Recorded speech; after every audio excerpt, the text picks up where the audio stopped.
Bonjour et bienvenue sur Insubmersible. On parle beaucoup de la grossesse et de l'accouchement, mais encore trop peu du postpartum, même si les lignes sont en train de bouger. Dans cet épisode, Marianne partage son vécu de jeune maman, mais aussi son regard de médecin sur cette période charnière qui bouleverse autant le corps que l'esprit. Entre émotions intimes et analyse professionnelle, elle nous aide à mieux comprendre pourquoi le postpartum reste si mal préparé et pourquoi il est urgent de lever le voile sur cette étape décisive de la maternité. Bonne écoute! Salut Marianne, je suis ravie de te recevoir au micro d'Insubmersible aujourd'hui. On parle souvent du postpartum entre mamans, mais beaucoup moins avec des professionnels de santé. Et pourtant, il y aurait tant de choses à dire sur cette période si intense, si peu suivie et encore si peu reconnue, même si les lignes commencent à bouger. Et ça, c'est plutôt chouette. Donc toi, de ton côté, tu es médecin généraliste et tu as fait ta thèse sur le postpartum. Je trouve ça génial. Pourquoi cette période t'a autant interpellée? Qu'est-ce que tu as découvert dans tes recherches et surtout, qu'est-ce qu'on peut changer aujourd'hui pour mieux soutenir les mères après l'accouchement? J'ai hâte vraiment de discuter de tout ça avec toi, mais avant de rentrer dans le vif du sujet, est-ce que tu peux, s'il te plaît, te présenter pour celles et ceux qui ne te connaissent pas encore? Bah oui, bien sûr. Donc déjà bonjour et puis, donc moi je suis, Marianne, je suis maman de 2 enfants, une petite fille de 3 ans et un petit garçon de 6 mois. Donc le postpartum, je suis encore dedans et donc, aussi, je suis médecin généraliste, je suis, autrice et je suis aussi rédactrice pour une revue, médicale. Voilà. Ça fait pas mal de choses tout ça, hein? Ça fait pas mal de choses. Mais le postpartum occupe une place dans chacun de ces métiers, tu vois? C'est ça qui est chouette. Et pourquoi du coup tu as choisi de faire ta thèse sur le postpartum il y a quelques années? Bah, tu sais, cette question, je me la suis posée il y a pas longtemps parce que finalement, quand j'ai passé ma thèse, j'étais pas encore, maman. C'est une intuition que j'avais, de mes stages, un peu de ma famille, j'avais l'impression que ce que je voyais correspondait pas à ce qu'on me disait, tu vois? Quand tu vas chez quelqu'un, que tu visites, la nouvelle arrivée, tu sais, c'est toujours très joyeux, très festif et puis moi, je voyais autre chose, en fait et chez mes patientes, je voyais aussi cette autre chose, les larmes et donc je pense que c'est ça qui m'a inspirée. Et du coup, comment est-ce que tu le perçois, le vécu postpartum des femmes que tu suis, aujourd'hui au quotidien? Bah, écoute, c'est très variable, hein. C'est ça la richesse, de la médecine, c'est qu'en fait, il y a pas vraiment toujours une réponse.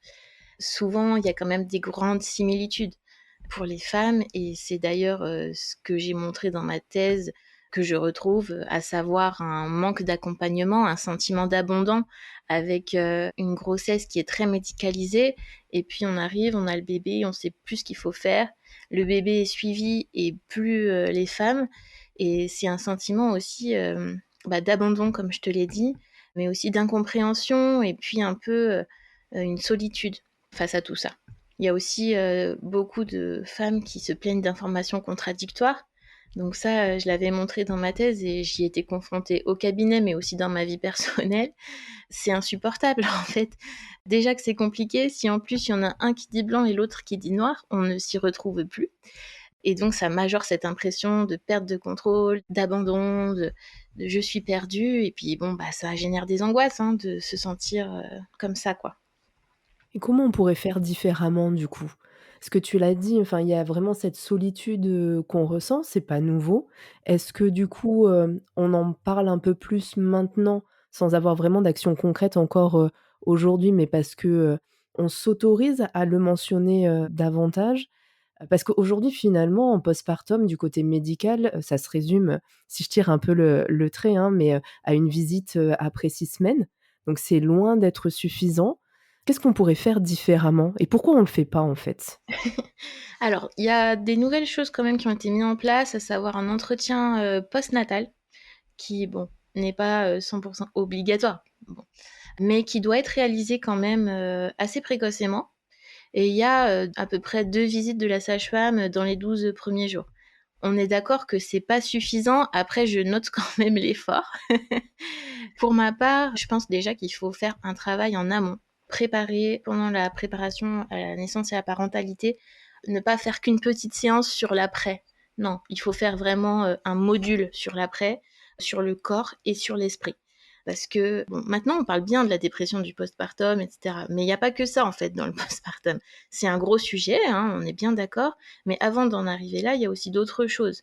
Il y a la souffrance physique, il peut y avoir plein de choses différentes au niveau physique et aussi au niveau psychologique. Donc, moi, déjà, dans la préparation, je pense qu'il faut vraiment qu'on discute des choses physiologiques, donc qui sont normales, et pour autant qui sont difficiles. Par exemple, la fatigue, pour commencer, la douleur, parce qu'il faut quand même la reconnaître. Ça peut être très douloureux, hein, surtout au début. Et puis, les tensions qui peuvent naître dans le couple, ça, c'est des choses qu'il faut absolument aborder. Et puis ensuite, on ne peut pas tout aborder. Et puis ce ne serait pas une bonne chose, je pense, d'envisager tous les cas de figure catastrophiques, parce que le but, c'est pas non plus de générer de l'angoisse, et puis surtout que c'est pas du tout certain que ça se passe mal. Néanmoins, ensuite, ouvrir la porte. En fait, dire, si ça va pas, vous venez. Vous êtes légitime à consulter. Et ça, je pense déjà que ça changerait beaucoup de choses. Parce qu'il y a beaucoup de femmes et de couples qui n'osent pas, qui se sentent pas légitimes parce qu'on leur dit que c'est normal ou parce qu'ils se disent que ça va passer ou parce qu'ils ont honte en fait de ce qu'ils ressentent. Ils ont peur d'être jugés, qu'on les étiquette mauvais parents. Donc tout ça, je pense que ça se prépare en amont. Et puis dans l'après, je ferai des consultations en même temps que les consultations de bébé, donc à 15 jours, tous les mois pendant 6 mois, et puis après on espace petit à petit jusqu'à ce qu'il n'y ait plus besoin, mais bien jusqu'à 3 ans, parce que les difficultés évoluent en fait au fil du postpartum. Moi, c'est ce que je conseille en tout cas. Il n'y a rien qui l'empêche, il faut juste qu'on le communique avec les patientes, tout simplement. Et du coup, vers quel professionnel de santé tu recommanderais de se tourner? Parce que finalement, donc en amont, donc dans ce qu'on appelle, la préparation à l'accouchement, qui devrait pas, je te rejoins complètement, être, simplement avec un focus accouchement, mais vraiment bien plus, large que ça et inclure le postpartum, même si on peut pas tout adresser à ce moment-là. Donc cette partie-là se fait plus avec la sage-femme et ensuite donc, tu as mentionné les 2 visites et un petit peu de suivi, juste en post-accouchement qui se fait aussi avec la sage-femme. Comment est-ce que tu envisages les choses? Donc ce serait pour toi, à la sage-femme du coup de continuer peut-être un peu plus ou à un moment donné de faire un passage de relais au médecin, généraliste? Tu vois? Pour un peu aider aussi, les parents qui, ressentent en fait ce besoin d'aide, ce besoin de discuter, mais ne savent pas à qui s'adresser. Ouais, je comprends tout à fait. Alors la sage-femme peut le faire. Bah, moi, forcément, je recommande le médecin généraliste. Alors, en vérité, ça dépend énormément de l'accompagnement et du médecin aussi, parce que tous les médecins généralistes n'ont pas la même sensibilité. Donc, si c'est pas quelqu'un qui est très orienté sur la périnatalité, bah, je pense qu'il peut peut-être proposer un ou une collègue, mais en tout cas, pour moi, le médecin généraliste, il a vraiment toute sa place parce que clairement, le gynéco, et je pense qu'il voudrait bien, mais par contre, il a aussi beaucoup de consultations et pas forcément la disponibilité. Après, c'est très variable, hein, d'un professionnel à l'autre. Je pense que c'est pour ça qu'il faut en discuter en amont avec son gynéco, avec son médecin généraliste, avec sa sage-femme, afin de construire son petit village médical avant l'accouchement. Parce qu'il y a des gynécos qui sont hyper dispo et qui sont tout à fait enclins à faire des téléconsultations si besoin. Pareil pour des sages-femmes et des médecins généralistes. Donc après, ça, c'est très professionnel dépendant, mais en tout cas, c'est possible. Et aussi, faut pas non plus négliger le rôle de la kiné, en fait, qui va faire la rééducation périnéo-abdominale, parce qu'elle peut aussi jouer un rôle là-dedans, dans ce cocon d'accompagnement. Donc voilà, en premier recours, forcément, je dirais peut-être sage-femme, médecin généraliste parce qu'ils sont plus accessibles. Ça dépend beaucoup des régions, à voir. Et puis il y a toujours la PMI aussi. On dépend tous d'une PMI selon son lieu d'habitation. Et là, il y a plusieurs professionnels dédiés et ils sont quand même bien formés à tout ce qui est postpartum. Donc quand on ne sait pas trop vers qui se tourner, on peut toujours aller à la PMI. Mmh, c'est un très bon point. C'est pas souvent, connu ou en tout cas Non, pas encore c'est suffisamment. vrai. Et en plus, ça fait peur. Parce que parfois, on pense PMI, donc protection maternelle infantile. On se dit: «Mais en fait, ils vont me prendre mon bébé, c'est ça?» Non, non, promis, pas du tout. Donc là, en fait, ton point, c'est de dire aussi, il faut pas attendre de se sentir vraiment mal pour aller consulter. C'est plus créer ce village médical en amont, Mmh. parce qu'après quand on est dans le dur, ben, c'est encore plus difficile, en fait, de trouver les ressources pour aller, chercher de l'aide.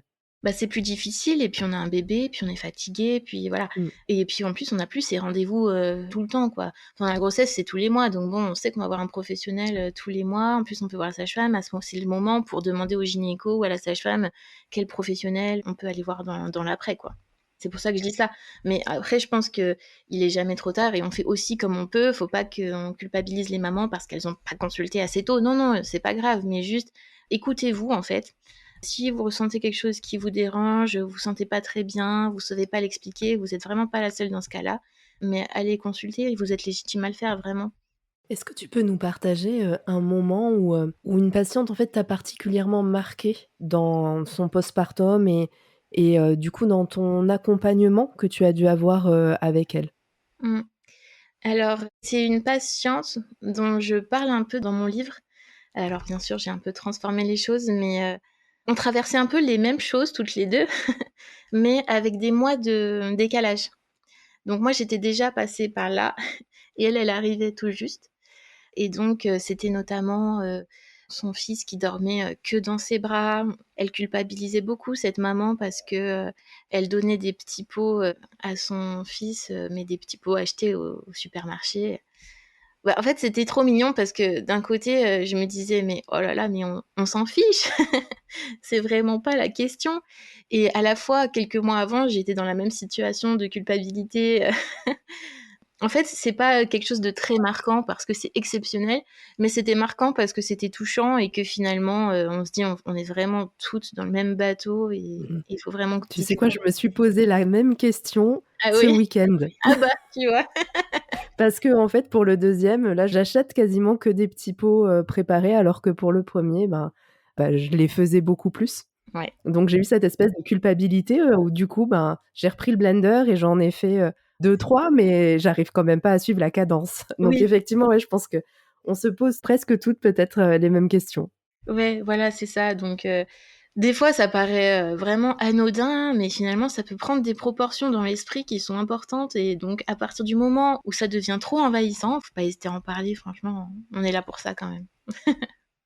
Est-ce qu'il y a quelque chose, en plus du fait de ne pas hésiter à aller chercher, de l'aide et essayer aussi d'anticiper peut-être, un maximum, bien que ce soit pas toujours, possible. Est-ce qu'il y a autre chose que tu encourages systématiquement les jeunes mères ou les jeunes parents, à faire ou à demander?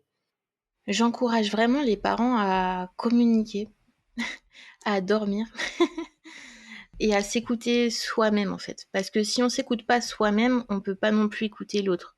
C'est quand même tout un sujet, en fait, ça, dans le postpartum, quand même, faut le reconnaître. Il faut aussi trouver sa propre identité. Donc, il y a des choses qui se jouent personnellement et il y a des choses qui se jouent en couple. Et on n'a pas forcément les mêmes vécus et ressentis entre les deux coparents.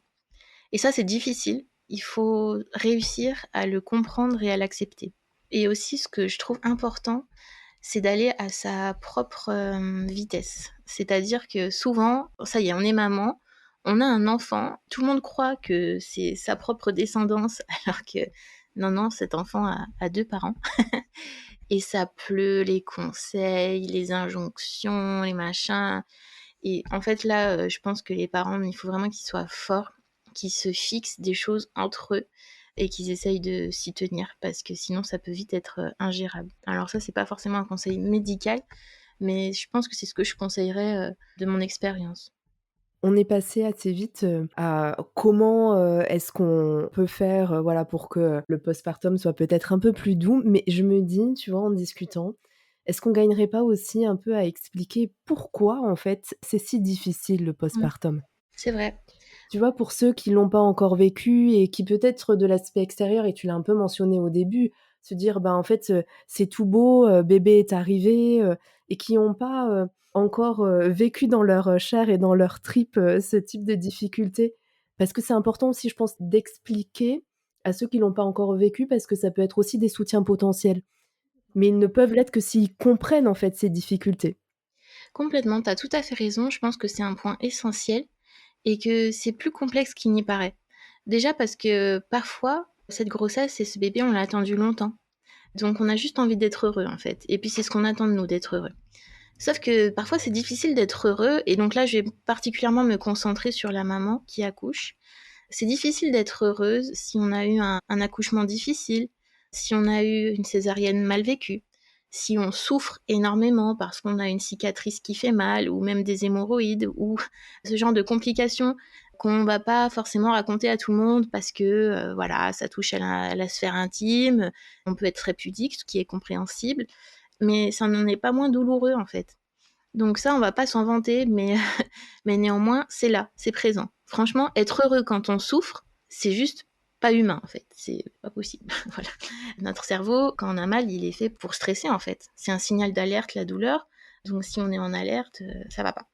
Ensuite, il y a la montée de lait. Qu'on désire allaiter ou non, il y a la montée de lait. C'est pas forcément une partie de plaisir, hein, faut le reconnaître, c'est douloureux. Donc pour moi, la partie douleur, elle est centrale dans les premiers jours. Voilà. Alors les troubles du postpartum, ils peuvent survenir après, mais quand même, ça laisse des marques de se dire mais pourquoi j'ai tant souffert? Est-ce que c'est normal? Déjà là, on doute, on panique, et ça laisse des traces pour moi. Puis je trouve que souvent, on ne parle pas de la douleur pour pas effrayer, mais sincèrement, il faut en parler parce que sinon, on panique. Je suis Ensuite, d'accord. Sinon, on a l'impression qu'on est peut-être les seuls au monde, en fait, c'est à ça. vivre ça et du coup, on Mmh. s'enferme dans quelque chose. Alors que juste partager avec quelqu'un qui va te dire: «Ah bah oui, mais moi aussi, en fait, j'ai eu aussi mal, à ma cicatrice ou ailleurs et mais t'inquiète pas, ça va passer» ou bien: Ouais. «Ben, tu vois, j'ai trouvé, telle solution et ça m'a aidé». Ça change tout. Carrément, parce que au final, bon, je savais, hein, en tant que professionnelle, je savais la douleur, mais je la savais en théorie, tu vois? Et puis, 1er accouchement, le lendemain, mais j'étais cassée en 2 quoi, enfin en 1000 morceaux même, et donc je vois la kiné, je dis: «Mais j'ai vraiment mal». Elle me dit: «Oui, vous avez l'impression qu'il y a un tracteur qui vous a roulé dessus?» Je lui dis: «Oui, c'est ça». Elle me dit: «Oui, bah ça, c'est normal». Ah OK, bah franchement, l'image, c'est vraiment ça. Et ça m'a aussi servi pour, mon deuxième accouchement. Je me dis: «Ah oui, je me rappelle du tracteur. OK, c'est bon, on est au bon endroit». Enfin, tu vois, c'est bête, mais voilà. Il y a déjà toute cette partie-là. Puis après, pour les mamans aussi, il y a les pertes de sang qui durent, quand même bien 3 semaines. 3 semaines, 1 mois. Bon, ça, on n'en parle pas systématiquement non plus. Bah, c'est pas une partie de plaisir, on perd du sang, c'est fatigant. En plus, on peut avoir une anémie, donc voilà. Il y a plein de choses physiques qui font que c'est chaud de se remettre. Enfin, il faut se remettre en fait. Il faut cicatriser, il faut se remettre physiquement. En plus il faut se remettre psychologiquement aussi potentiellement de l'accouchement, c'est possible aussi. Donc ça fait déjà beaucoup dans les premiers jours, plus l'allaitement si on allaite, parce que l'allaitement c'est merveilleux, etc., etc. Mais c'est une dépense énergétique, c'est une charge mentale, ça peut être douloureux au début, même si on fait tout bien, ça peut être douloureux. Ça passe aussi, mais ça fait mal. Ça fait mal, c'est difficile. Donc voilà, au début, faut s'accrocher quoi. On se dit OK, on a accouché, mais on s'accroche encore bien 3 semaines et après ça va commencer à peut-être à rouler un petit peu plus. Après, il y a tout ce qui est chamboulements hormonaux aussi. Alors oui, complètement, je suis d'accord avec toi, mais je trouve qu'on met trop de choses sur les hormones. Je suis d'accord. Franchement, la chute hormonale, donc c'est ça le baby blues, hein, c'est la chute hormonale, vers 3 jours et ça secoue. Donc tout à fait d'accord avec toi. Néanmoins, quand les mamans pleurent, c'est pas que les hormones, quoi. C'est beaucoup d'autres choses aussi, et c'est pour ça que bon, les hormones ça joue, mais il y a pas que ça. Enfin pour Il y a moi pas c'est que ça, ouais. pas C'est un ensemble de plein de choses, ouais, en fait, finalement, qui rendent clairement. cette période-là, Oui, extrêmement compliquée et puis tu as mentionné avant aussi, la fatigue, le ouais. manque de sommeil qui exacerbe, tout. Puis l'inquiétude aussi pour son bébé. Donc des fois, il y a des petites, complications pour le bébé ou qui sont minimes, hein, mais même une jaunisse, comme on dit, ou un ictère, bah, ça peut prendre des proportions énormes quand on a un tout petit bébé, qu'on veut juste être avec lui et qu'il faut qu'il aille, faire un petit examen. Enfin bref, ça paraît anodin comme ça, mais sur le coup, ça peut être beaucoup, en fait. Et puis, à mesure que les jours passent, comme je te disais, il y a des difficultés qui, évoluent, en fait, et le postpartum, c'est aussi une multitude de petits deuils, mais des deuils heureux. Par exemple, «Ah bah, mon bébé maintenant, il fait plus ci ou il fait plus ça» ou «Je peux plus lui mettre ses petits habits de quand il est né» ou et toutes ces petites choses-là, en fait, bah, c'est beau parce que, bah, le bébé grandit, évolue et cetera, mais ça peut être aussi fragilisant émotionnellement, c'est très fort, en fait. Donc ça peut perturber beaucoup. Ah, c'est hyper intéressant, tu vois? J'avais jamais, envisagé les choses sous cet angle-là. Mais effectivement, plus il grandit, Mmh. plus il y a aussi des choses qu'il ne fera plus Ouais, c'est et ça. ça va m'y faire, réfléchir encore davantage. Tu sais, quand ils ont les petites dents, tu dis: «Ah ça y est, il a des dents. Ah, il mange des petits pots. Ah» et puis tu sais, il y a toujours quelque chose et puis ensuite, il y a aussi, la reprise du travail qui est quand même un gros point du postpartum aussi. Parfois, c'est là aussi que tout décompense parce qu'émotionnellement, ça peut être dur de laisser son bébé, mais aussi parce que la fatigue s'accumule et qu'on doit reprendre son cerveau d'avant et que il est un peu loin, parfois. Mmh. Alors qu'on ne pourra plus, jamais être finalement la même personne, qu'avant. Ouais, ouais, c'est clair. Tu vois? Je trouve qu'il y a beaucoup d'injonctions autour de ça et qu'après la reprise du travail, hein, pour l'avoir vécu moi-même, récemment, j'ai l'impression, qu'on doit être au travail un peu, comme si on n'était pas maman et maman à la maison comme si on n'avait pas de travail. Ouais. Donc c'est vrai qu'être sur tous les fronts comme ça, On travaille et cetera, mais il y a pas que ça aussi, hein. Il y a tout ce qui est corps. Il faut qu'on retrouve notre corps. Bah, ouais, chacun son rythme.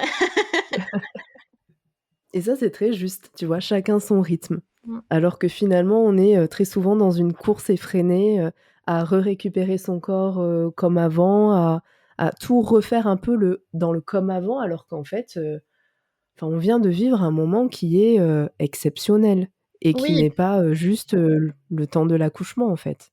on en demande beaucoup, en fait. On en demande beaucoup à son mental, on en demande beaucoup à son corps et là, franchement, je pense qu'il faut vraiment, temporiser ça, mais franchement, pour moi, ça doit venir des professionnels. C'est-à-dire qu'une maman, qui vient parce que, elle arrive pas à perdre son poids, de grossesse ou le poids qu'elle veut perdre, pour moi, il faut temporaliser. Franchement, il faut être, dans, l'accompagnement, essayer de comprendre pourquoi, compatir parce que c'est pas facile, en fait. Enfin, tu vois, moi, je rentrerais peut-être pas là-dedans, en disant, «Bah, faut faire ci, faut faire ça», non. Déjà, l'allaitement, on nous dit tout le temps que, ça fait maigrir. Alors, faut savoir que ça, c'est une tendance qu'on a étudiée, que les femmes à 1 an, elles ont perdu un peu plus de poids, nin. Le problème, c'est que l'allaitement, hormonalement, ça maintient un état, en fait, de stockage. Donc c'est pas possible de maigrir. Alors, pourquoi j'en parle là? Parce que je trouve que c'est un gros sujet, en fait, le corps, l'aspect du corps et même sur le mental, en fait, on se reconnaît pas forcément et ça peut être très difficile. Alors que finalement, si on le présente autrement, le corps, il a réussi à faire un bébé. Il a réussi à le faire vivre et si on allaite, il le nourrit en plus. C'est pas rien, il faut le prendre en considération. Mmh, et je trouve que c'est très juste, tu vois? Cette importance de l'accompagnement, parce qu'en fait, je trouve qu'il y a un peu trop de banalisation autour de ça. Mmh. Tu vois? De se dire: «Bon, ben, écoute, tu as eu un bébé, tu as mis 9 mois, avant d'accoucher, donc oui, il va te falloir, beaucoup de temps, 9 mois, 1 an, et c'est normal». Mais en fait, quand dans ton corps, tu ressens pas ça et que tu te regardes dans la glace et que tu te reconnais pas, que tu as un mal de fou à trouver, comment t'habiller, et ben, c'est pas pareil. Alors que si, voilà, on a une personne en face de nous qui est empathique, qui montre de la compréhension aussi par rapport à ce qu'on ressent, ça change tout. Oui et là, tu as soulevé un point qui m'intéresse beaucoup parce qu'en fait, souvent, on se dit: «Est-ce que c'est normal si?» et même sur Instagram, l'autre jour, j'ai vu une story: «Est-ce que c'est normal si, je fais ci, si je fais ça en postpartum?» et cetera et j'étais là, mais en fait, est-ce que c'est normal finalement? C'est pas la bonne question parce que c'est: «Est-ce que toi, tu en souffres?» alors pour la question, c'était: «Est-ce que c'est normal que je pense que mes enfants vont mourir?» et cetera donc en plus, c'était un gros sujet donc non, c'était pas normal, c'était plutôt signe de beaucoup d'angoisse. Mais finalement, normal ou pas, c'est pas la question, c'est est-ce que toi, ça te gêne? Et à partir du moment où tu sens que c'est pas bon pour toi ou qu'il y a quelque chose qui va pas, c'est pas normal, en fait. Et tu disais, «Oui, c'est normal, 9 mois pour faire, 9 mois pour défaire». Déjà, je trouve que cette injonction, elle est hyper hard parce que Mmh. 9 mois de postpartum, on est encore, c'est chaud encore, hein. Alors Ah bah, OK, je te confirme, hein, je suis presque à 8 et c'est super chaud, hein. bah, ouais, tu vois? Je trouve que c'est une injonction sous prétexte de dire, «Ça va, tu 9 Mmh. mois», non, 9 mois, c'est court en postpartum, hein. Le postpartum, c'est plus long que ça et d'ailleurs, je suis pas pour fixer une limite au postpartum, je pense qu'on le ressent quand on a fini cette transition-là, tu vois? Moi, pour ma première, je l'ai senti à 2 ans. Il y en a, c'est plus long, il y en a, c'est plus court. Mais je pense que c'est quand on a trouvé son équilibre et son identité. Je suis Voilà. d'accord. Mais tout ça pour dire qu'il faut vraiment pas se poser la question de si c'est normal ou pas et ne pas hésiter à demander un avis extérieur à quelqu'un qui est formé. Parce que, les grands-mères, les machins, les trucs, elles ont des très bons conseils parfois, mais je pense qu'il faut vraiment un œil neutre. Et expert. et Et tout le monde n'est pas expert. tout le monde n'est pas expert, oui, bah, ça c'est clair. Et J'ai d'ailleurs adoré ton dernier post là-dessus que je vais, retransférer d'ailleurs parce que c'est vrai qu'aujourd'hui, tout le monde ou en tout cas beaucoup se prétendent experts, ouais, c'est pour ça. une raison X ou Y alors que, bah, ils ont pas vraiment, d'expertise, en tant que telle et ça peut être Bah, tout plus à fait. dommageable, qu'autre chose finalement. Bah, tu vois, ça c'est aussi un sujet que je voulais aborder parce que je pense que s'il y avait un suivi, médical, sage-femme, médecin et cetera, on a compris, rapproché et disponible, il y aurait moins cette économie secondaire du périnatal. Et ça, c'est quelque chose qui m'embête parce que, il y a 2 choses. Oui, il y a des médecins et des sages-femmes qui sont pas toujours de très bons conseils, ça existe, mais je pense sincèrement quand même que c'est une minorité. Et si, c'est le cas, on peut changer. Voilà. Fin de la parenthèse. Et ensuite, par contre, aller vers des gens qui ne sont pas formés ou qui ont des formations, mais ces formations, elles sont basées sur rien du tout parce qu'il y a des formations qui sont proposées, voilà, par des gens qui eux-mêmes n'ont pas de formation. Donc ça, il faut être très vigilant. Et ça, c'est dommage parce que ça peut vraiment empirer les choses et surtout entraîner des retards de diagnostic, des retards de prise en charge. Ça m'énerve vraiment parce que en fait, on se fait de l'argent sur la souffrance et sur la vulnérabilité des gens. Et se faire de l'argent sur, des gens qui vont pas bien, ça m'insupporte vraiment. Ça, c'est pas acceptable du tout. Mmh. J'aurais encore des tonnes de questions, à te poser, on arrive quasiment à la fin de notre, échange. Je vais peut-être, finir avec une question. Quel message est-ce que tu aimerais, faire passer à toutes les mères ou à tous les, parents qui nous écoutent aujourd'hui et qui vivent un postpartum, difficile? Et ben, bon courage. Bon courage en vrai. Ça va passer alors, tout va finir par évoluer. Va falloir donner de votre personne et au moins trouver les ressources pour, vous faire, aider, accompagner et il y a vraiment pas de gêne à avoir d'aller demander de l'aide, au contraire. C'est plutôt une preuve, ben, d'intelligence quoi, de se faire aider. Il y a aucun problème avec ça et je pense qu'il faut pas avoir de l'ego mal placé dans le sens, à vouloir tout faire tout seul parce que c'est déjà beaucoup en fait d'élever un enfant, de c'est beaucoup de questions. On peut pas avoir toutes les réponses et c'est pas grave. Je pense qu'il faut rester humble. C'est plus facile quand finalement on accepte de pas tout savoir et de pas tout gérer. C'est plus facile quand on accepte qu'on peut ne pas être parfait parce qu'en fait vraiment aucun parent n'est parfait, ça n'existe pas. Et c'est très bien comme ça finalement. Le but, c'est que chacun puisse vivre son postpartum comme il l'entend et adapté à sa famille. Donc on peut pas faire de généralité. La vérité de l'un ne peut pas être la vérité d'un autre couple. Donc vraiment, consulter pour qu'on on vous propose des solutions adaptées à vous et à votre famille, quoi. C'est super important et j'ai envie juste d'enchaîner avec une dernière, si tu me le permets. Est-ce qu'il y a quelque chose, qui te tient particulièrement à cœur et dont on n'a pas parlé? Je crois qu'on a bien fait le tour, sur le postpartum. Je pense vraiment que le plus important, c'est d'aller à son rythme et de s'écouter et de réussir quand même à se faire confiance quand il y a quelque chose qui nous angoisse. Pas forcément vouloir à tout prix faire taire cette angoisse, mais plutôt la partager avec un professionnel, que ce soit pour soi ou pour son enfant. L'angoisse, c'est pas toujours quelque chose de négatif. Ça peut être aussi un signal d'alerte pour soi et pour son bébé.